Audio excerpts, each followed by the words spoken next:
มื้อนี้ข่อยสิพาขี่รถจักรขึ้นวัดภูสะเหลาพามาเบิ่งพระพุทธรูปองค์ใหญ่อยู่ใจกลางปากเสแขวงจำปาสักและก็พามาเบิ่งภาพมุมสูงนครปากเสซึ่งเฮาแนมมาจากวัดภูสะเหลาจุดนี้เฮาจะแนมเห็นตัวเมืองปากเสได้ทั่วเมืองเลยบ่ว่าจะเป็นสายน้ำคลองบ้านเรือนอาคารต่างๆและก็สุดท้ายพามาเบิ่งตลาดสดนครปากเสว่าเขาเจ้าขายหยังแหน่แล้วก็บรรยากาศสิคึกคืนส่ำใดกับฝากทุกคนติดตามชมกันเด้อ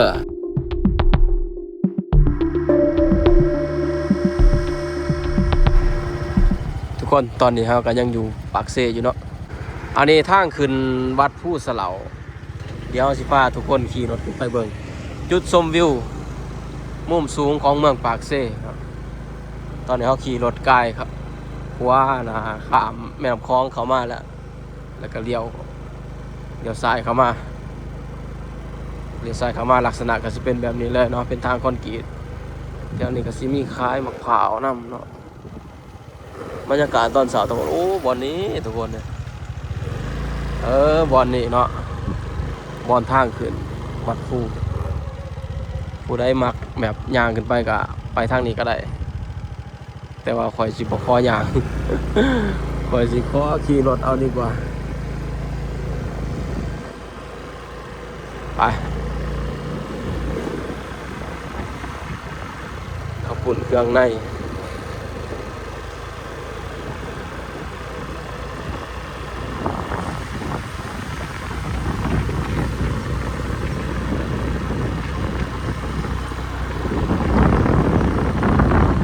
ทางขึ้นผู้ก็สะดวกสบายเด้อทุกคนเด้อเป็นคอนกรีตขึ้นไปเลยนี่โอ้แถวปากเสนี่อ้าวนี่เฮือนหลังใหญ่บ่เนี่ยนี่ถ้าเฮือนหลังใหญ่ๆงามทุกคนเลยเฮ็ดลักษณะสไตล์แบบคฤหาสน์นะส่วนหลายเลยทุกคนมีเงินแล้วเฮ็ดเฮือนแบบนี้โอ้เบิ่งอันนี้ทางขึ้นวัดได้นี่เห็นบ่เป็นสไตล์แบบยุโรปไปเลยด้านในก็มีเนาะเข้าไปด้านในข้างกะลีทุกคนเพื่อนหลังใหญ่เด้คฤหาสน์เนาะโอ้คำเตือนที่นี่เป็นถิ่นที่บุคคลห้ามเขาเฮ็ดบ่ทันแล้วทุกคนนี่เฮ็ดบ่ทันแล้วหมู่เพื่อนเนาะเงือดลายบ่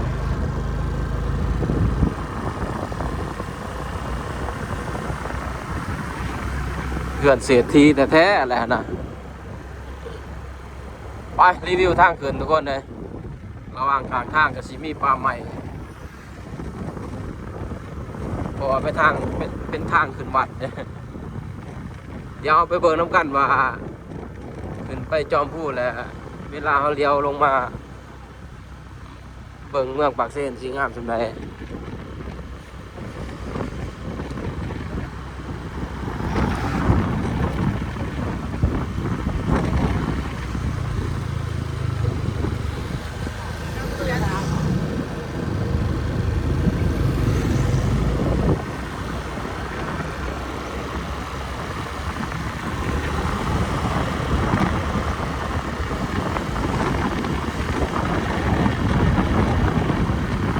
อาลี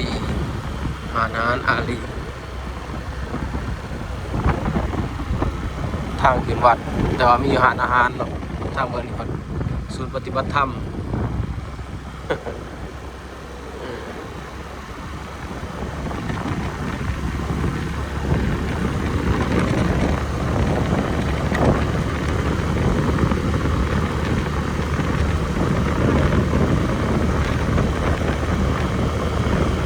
ทางคอนกรีตเบตงขึ้นไปเลยเนาะ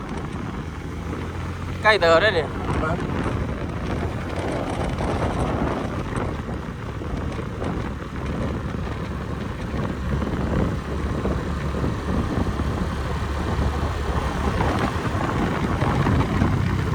ว่ากันว่าเขาอยู่ปากเซ่นี่เขาบอกว่าคอยเป็นคนมักออกกำลังกายอยู่แล้วเนาะเขาบอกว่าคอยแล่นทุกมือรอดเนี่ยแล่นขึ้นผู้สลาวเลยพ่อแห้งเลยนี่หอบหนึ่งนี่แล่นผู้แรกมาแต่ปากเซ่ไปแล้วเนาะขามกูว่าน้ำคลองแล่นขึ้นมาพูดคักสุดเลยโอ้ขึ้นพูดเลยบัดนี้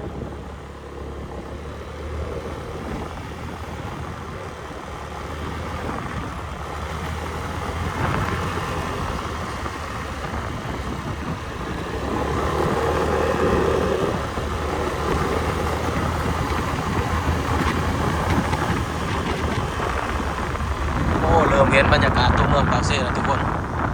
ขึ้นสูงป้องห้ามเนาะโอ้สั่นเติบเด้อ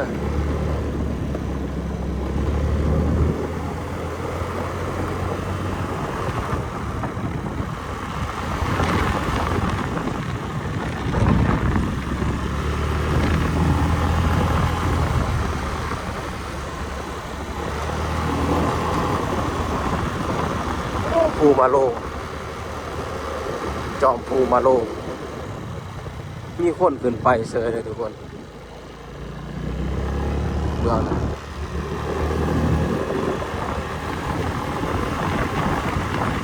ยามแรกๆเนาะเขามักมาแล่นหลินแถวนี้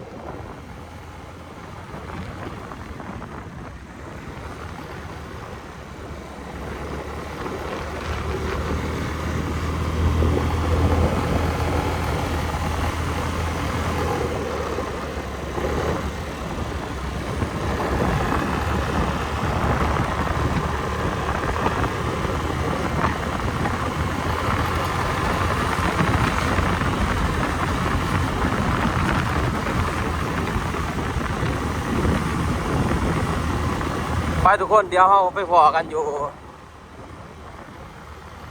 วัดเลยเนาะทางก็สั้นเลยเอาเดี๋ยวถ่ายไปเลยซะกระเทิดได้ถ่ายแล้วเพื่ออยากให้ทุกคนเบิ่งเนาะว่าทางขึ้นเป็นลักษณะแบบไหนนะเดี๋ยวกระชอนแล้ว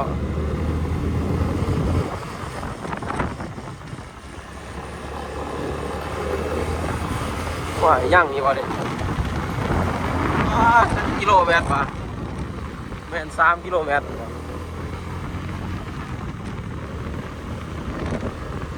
ยังบ่สุดเอง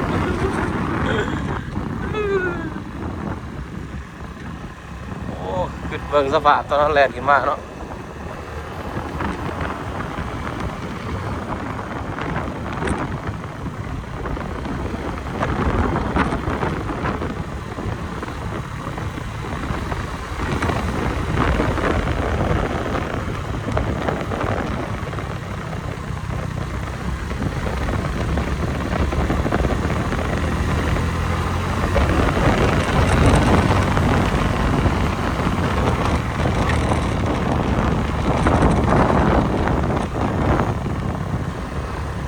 ป่าลายเลยเนาะเป็นดงเลยเป็นป่าเป็นดงเลยสมวนไปเลยเป็นผู้เป็นหินผมมีเพื่อนคนอาศัยอยู่ทั้งขางเลยแต่ว่าสมัยตะกี้นี่คือซีเมนทางขึ้นมาลำบากหลายอย่างนี้ประเทศแบบโอ้สบายเลยก่อนที่ขาจะจักว่ากี่ตื่นได้เนี่ยเด็ดขึ้นมาเลย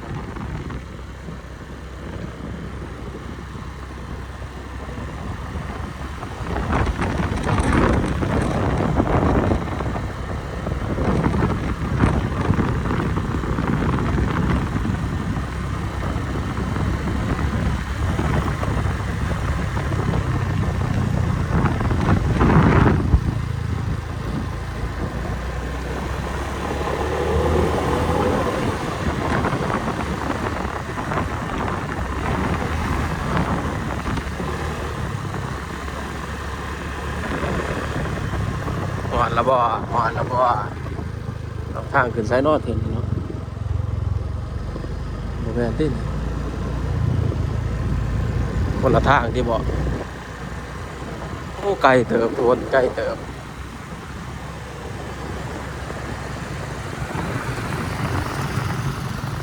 เขาเจ้าก็มาเที่ยวมาลิ้นกันต่างประเทศ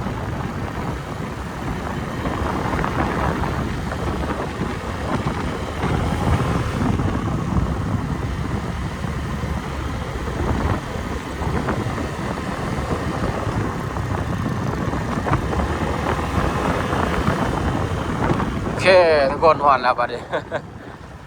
โอ้ไกลเติบไกลเติบโอ้วิวทุกคนโอ้งามไปเลยหอดแล้ววัดผู้ซาเหลาแดนสวรรค์นิรมิตอ๋อทุกแดนสวรรค์นิรมิตได้เห็นอะไรเห็นเสียมมันนั่นแหละเนาะพระพุทธรูปแล้ว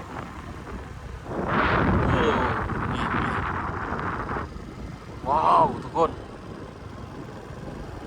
พระหลายแท้นี่ตอนทับผู้เสาพระองค์ใหญ่พระองค์นี่เนาะที่ว่าเขาเลี้ยวขึ้นมาเห็นเพิ่นจอดรถอยู่นี่ก็ได้บ่น่าจะได้แล้วเนาะ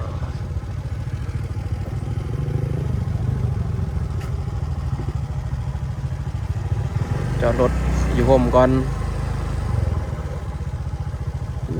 โอ้ทุกคนไปมาหอดละเดี๋ยวเลาะส้มเบิ่ง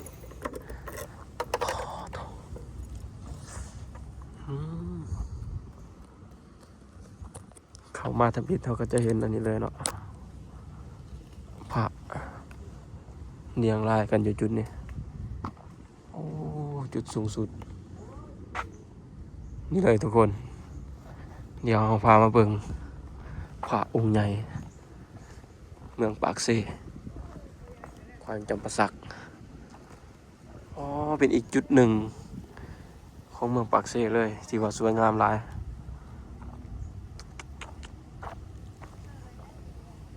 งามแห้งทุกคนนำคล้องกันใหญ่แห้งเนาะนำลายเลย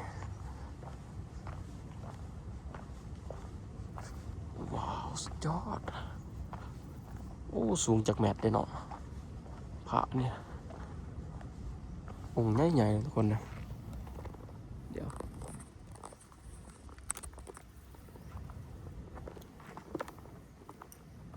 เนาะเทียบเบิ่งใหญ่ๆมันเลย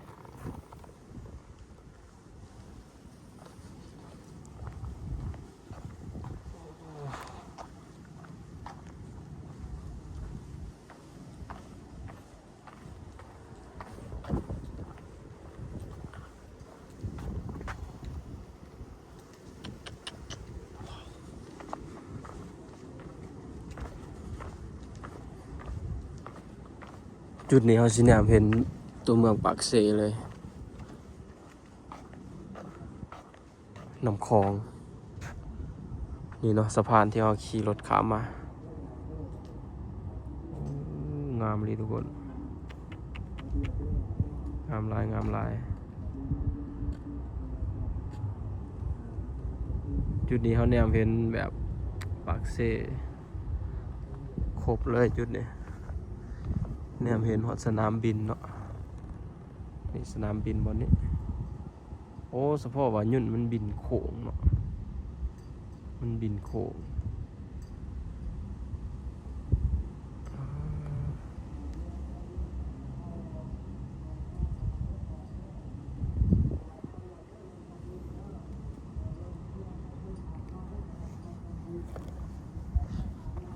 ปากเซแคบคลองเลยทุกคนนี่มุมนี่ผู้ได้เนี่ยจือได้มันมีอยู่ในใบเงินใบยังว่าใบ10,000บ่นี่มุมนี่แหละเนาะเขาจะถ่าย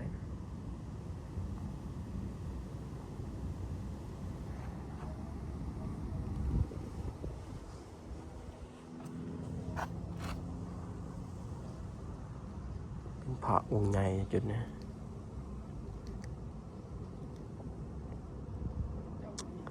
ทุกคนเดี๋ยวเราเก็บบรรยากาศมันก่อนเก็บบรรยากาศอยู่จุดนี้มันก่อนเนาะงามๆเลย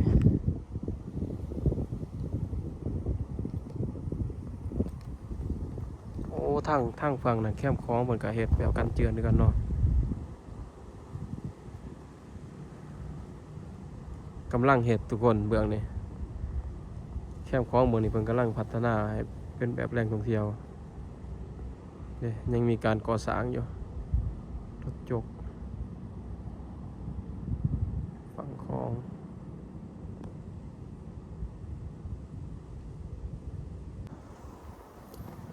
ทุกคนอันนี้ก็คืออีกจุดหนึ่งของเมืองปากเซ่เนาะตอนนี้เรามาฮอดภูสะเหลาแล้วเป็นพระองค์ใหญ่เลยด้านหลังเราเนี่ยแล้วก็เลี้ยวเบิ่งทางด้านข้างเราก็สิเป็นแคมป์คลองปากเซ่เนาะ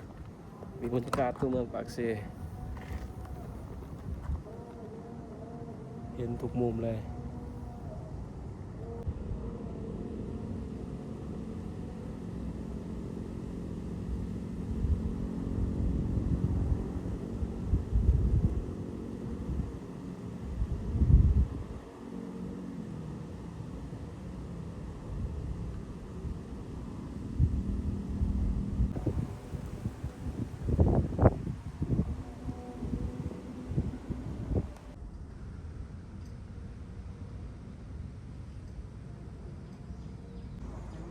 อันนี้คือบรรยากาศทุกคนป่ะเดี๋ยวเราพาย่างเลาะซุ่มไปเบื้องนั้นเบื้องนั้นก็เป็นจุดชมวิวคือกันเนาะ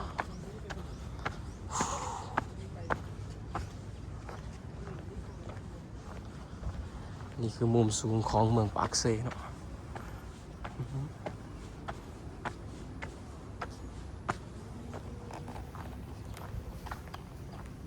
มาผู้เดียวทุกคนมื้อนี้ ย่างเลาะพาทุกคนเลาะชมเบิ่งบรรยากาศเมืองปากเซ่ในปี2025เดือน10เบื้องนี้จะเป็นพระองค์ใหญ่เลยพระองค์ใหญ่อยู่จุดนี้เนาะแล้วก็พระหลายองค์เลยอยู่จุดนี้ไปเดียวเขาย่างเลาะชมเบิ่ง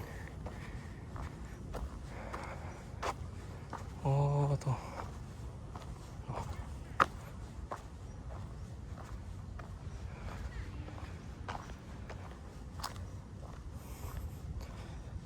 พุทธรูป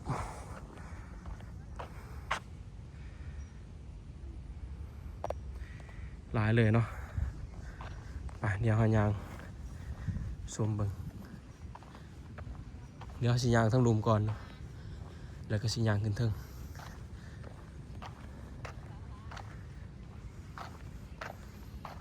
รถจักรและรถเมล์หามผ่าน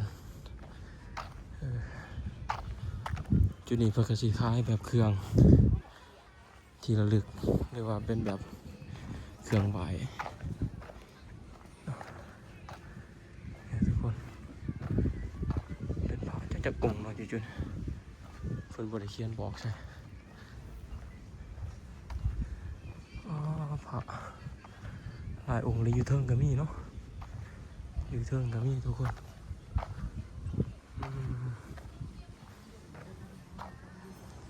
หลายองค์นี้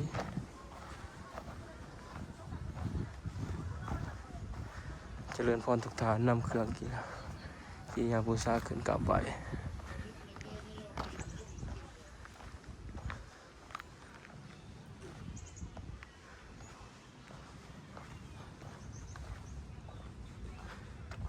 พระพุทธรูปหลายองค์ครับยาวดีทุกคนนี่มาเบิ่งนี่ก่อนมีจักองค์ประวัติความเป็นมาของภูสะเหลาเดี๋ยวทุกคนมาอ่านประวัติความเป็นมาของภูสะเหลาก่อนภูสะเหลาได้รับการบุกเบิกเพื่อสร้างวัดในปีคศ2006นำพาโดยฐานสุกันมหาราชเจ้าแข้งจำปาสักและพระอาจารย์สุวรรณจันทราชประธานองค์การพุทธศาสนาสัมพันธ์ลาวแข้งจำปาสักเริ่มต้นได้บุกเบิกเส้นทางดินแดงหอพ่อแต่เที่ยวได้ขึ้นหาจุดตั้งวัดยาว5 กิโลเมตรเฉพาะว่าไกลทุกคน5 กิโลเมตรตั้งแต่ทางเอาขึ้นมานะหลังจากมีเส้นทางก็ได้เริ่มสร้างพระพุทธรูปองค์ใหญ่ โดยแม่นศรัทธาสร้างของครอบครัวทานบุญท่านนางบุญโหลดบุญเจริญพร้อมด้วยลูกหลานซึ่งการก่อสร้างสำเร็จในปี 2010 เป็นพระพุทธรูปปางสมาธิมีรวงสูง23เมตร23.9 เมตรหน้าตักกว้าง13.9 เมตรในปี 2007 พระอาจารย์ใหญ่สุวรรณจันทราชได้นำพาสร้างวัดอยู่เบื้องลุมสร้างขันไดขึ้นวัดผู้ส่วนลุม234ขันโอ้ตัวขันไดที่ว่าเฮาทายเบิ่งนะทุกคนทางขึ้น234ขันนะสร้างหูปั่นเถาบาเจียงนางมะโลงสร้างศาลาพร้อมสิ่งก่อสร้างอีกหลายอย่างและดึงไฟฟ้าเข้าเพื่อรับใช้ภายในวัดปี 2010 พระครูอนาวิโรปุณทองวิปัสสัยสร้างโงนได้มาอยู่วัดภูสะเหลาและได้นำพาญาติโยมปูเส้นทางขึ้นวัดด้วยคอนกรีตตามเส้นทางเดินที่บุกเบิกไว้สร้างแท่นผาเพื่อประดิษฐานพระพุทธรูปตามใจผู้ดึงไฟฟ้าใหม่เพื่อเพียงพอปรับหน้าดินและสร้างกุฏิ2 หลังเป็นที่พักของสงฆ์สร้างหอไตรปิฎกและอื่นๆอีกหลายอย่างหลังจากพระครูสร้างโอนมรณภาพในปี 2012 พระอาจารย์ศรีวิชัยวิปัสสัยเจ้าอธิการวัดได้สืบต่อนำพาญาติโยมก่อสร้างสิ่งพระครูสร้างโอนก่อสร้างไว้จนสำเร็จพร้อมทั้งญาติโยมสร้างสิ่งอำนวยความสะดวกต่างๆให้วัดภูสะเหลาเป็นบ่อนขับไว้และเที่ยว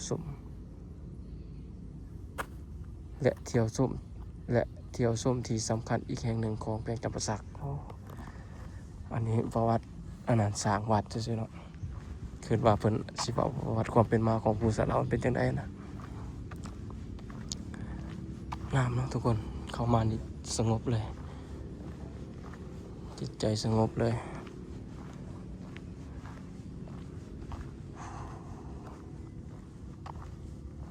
อันนี้เป็นกุฏิเนาะ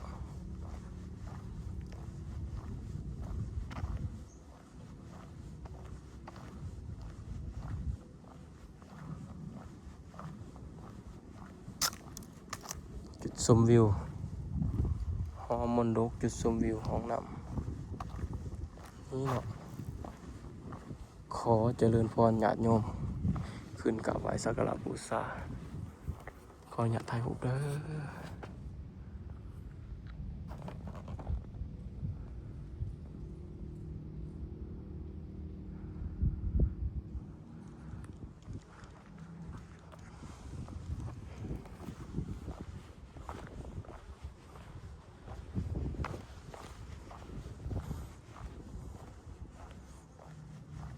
เจ้าศรัทธาเนาะ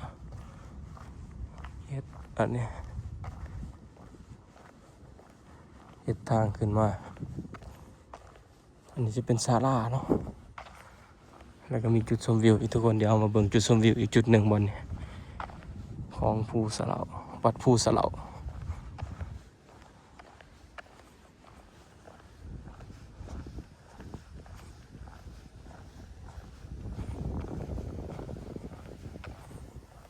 มีของ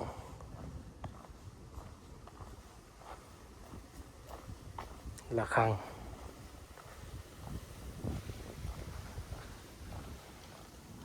ตัวนี้เป็นจุดไฮไลท์เลยคอยฮับภูสะเหลา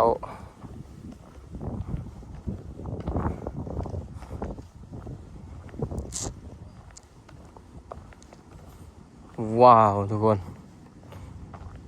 งามเลยบนนี้โอ้บนแห่งจุดสูงขากเนาะบนนี้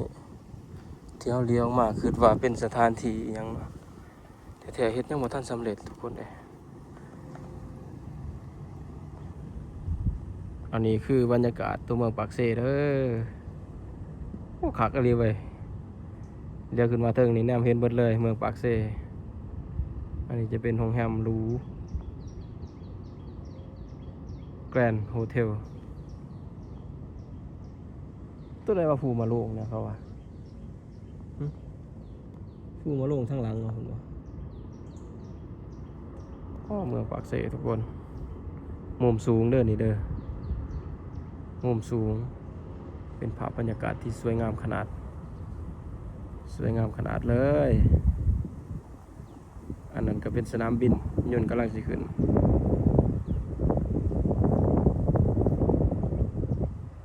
เป็นเกาะเป็นดอนเลยจุดๆ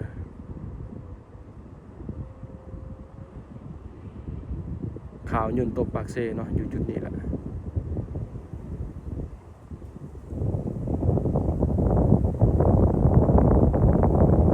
ตอนปีเลย20 ปีก่อนครัวก็งามขนาดเนาะครัวก็ได้โอ้รถครัวน้อยหนึ่ง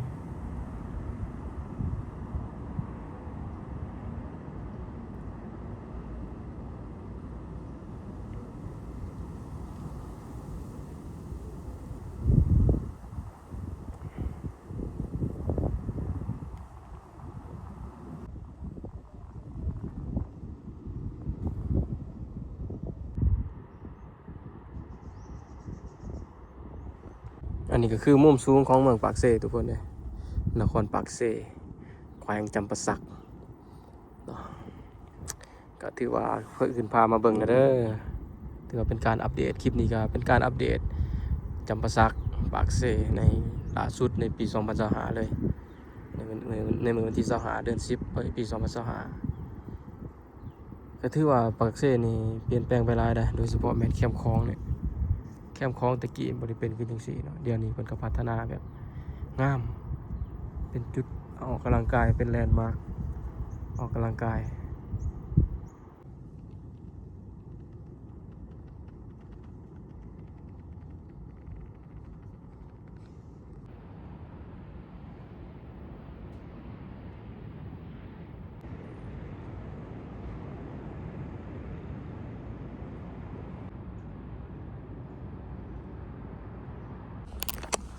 ป่ะทุกคนเดี๋ยวเรา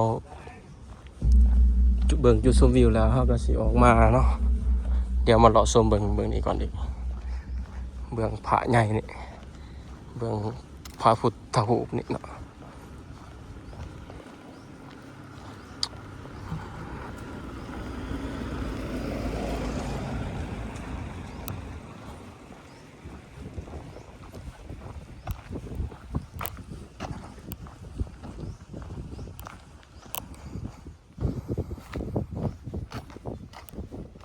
ขึ้นมาได้บ่น่าจะขึ้นได้เนาะ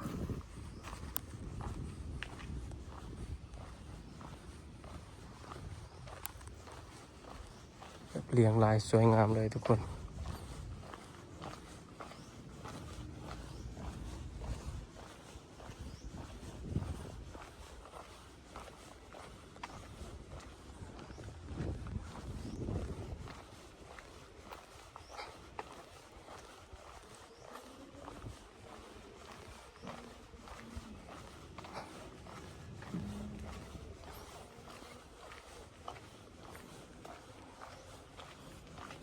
ตะกี้ทางวันนี้ไปได้เลย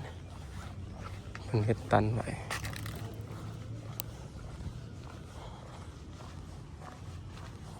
อันนี้คือบรรยากาศวัดภูสะเหลาเลยทุกคน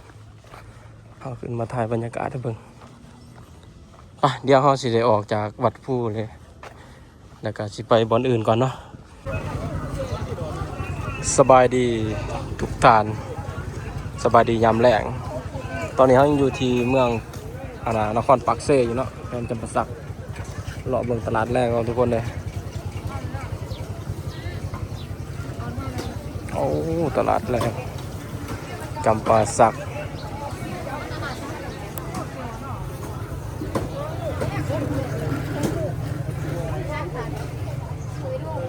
ซีนหมูเดี๋ยวเลาะเบิ่งก่อนเนาะเลาะเบิ่งเรื่อยๆก่อนทุกคนเลย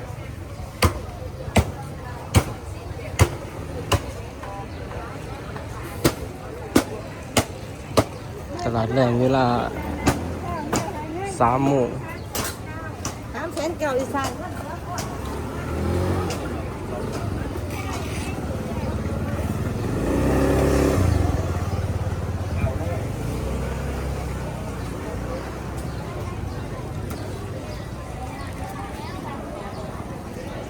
ไปทางในเนาะภูเขาปลาแต่ทุกคนโอ้ปลาใหญ่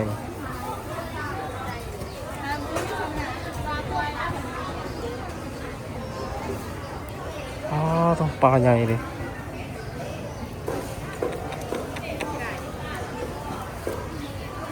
ปลาแคก็มี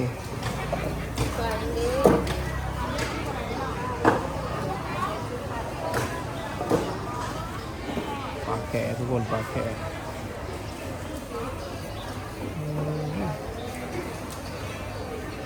โคตรเลยอยู่นี่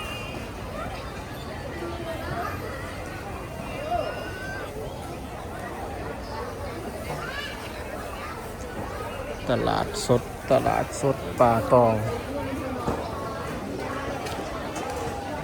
อ๋อตกลายดีทุกคนโอ้โหน่าเลือกแล้วนั่น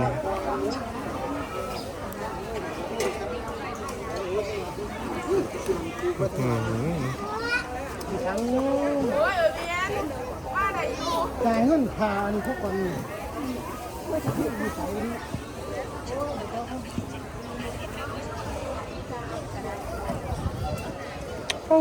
พี่เหลือกันเลยไป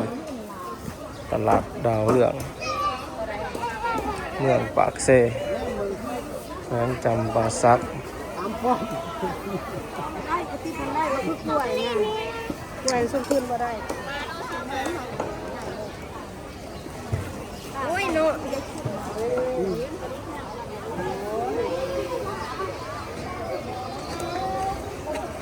โอ้ปลาตองพี่เหลือกันเนาะ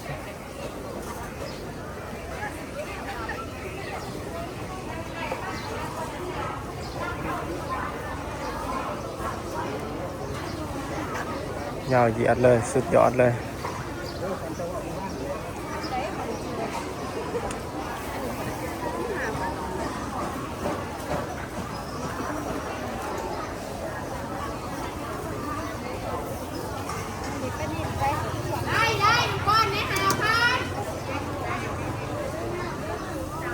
อันนี้คือบรรยากาศคึกคืนขนาดทุกคนป้อเคยเห็นคนเลาะตลาดลายบริจักเถื่อ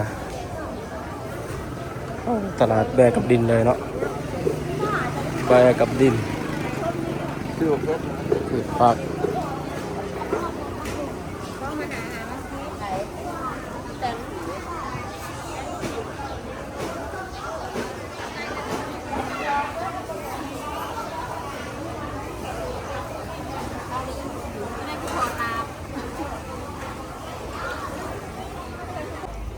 ของกินลายแห้งทุกคนเลยได้ปลาเมื่อเนาะสีปลามากินโล2,500หนึ่งปลา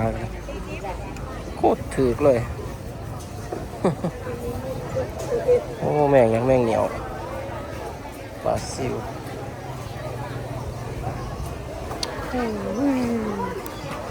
อูเผาอูปลา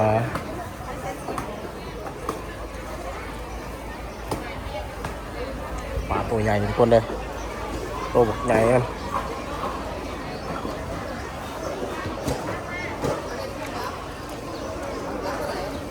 20 ปลาย